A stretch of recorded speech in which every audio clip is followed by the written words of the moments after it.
And the New York Times reports the Trump administration is considering proposals to encourage more American women to get married and have babies. The incentives would potentially include giving $5,000 in cash to American mothers after delivery and funding programs to educate women on their menstrual cycles. The administration officials have publicly promoted the pro-natalist movement on several occasions. I want more babies in the United States of America, and I want beautiful young men and women who are eager to welcome them into the world and eager to raise them. The birth rate is very low in almost every country. And it's something, unless that changes, civilization will disappear. America had the lowest birth rate, I believe, ever. That was last year. I'll be known as the fertilization president, and that's okay. That's not bad.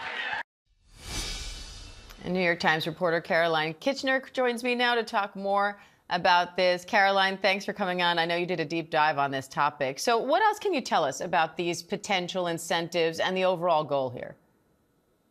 Well, we don't know what the Trump administration is going to do yet, but I had started hearing from sources that they were taking these meetings and they were having these conversations, and they were saying to advocates who care very deeply about the declining birth rate, here, come to us, bring us your proposals. And so that's what they did. And they've really been hearing them out in recent weeks. So I think it's anybody's guess what they're going to do, but I think it's fair to expect them to do something. As we're talking about this, the national birth rate has declined since 2007. Last year, the CDC reported birth rates are at a historic low. So why are Americans having fewer children, and why is that so significant? I think there are a lot of reasons for it, and different parts of this movement highlight different reasons in line with their goals. So from social conservatives, from Christian conservatives, you'll hear talk about, the crisis of the traditional family and how media and politics is giving women kind of a different idea of what they should value, that they should value work over family. You hear them talk a lot about how people are having babies later, getting married later, or not getting married at all.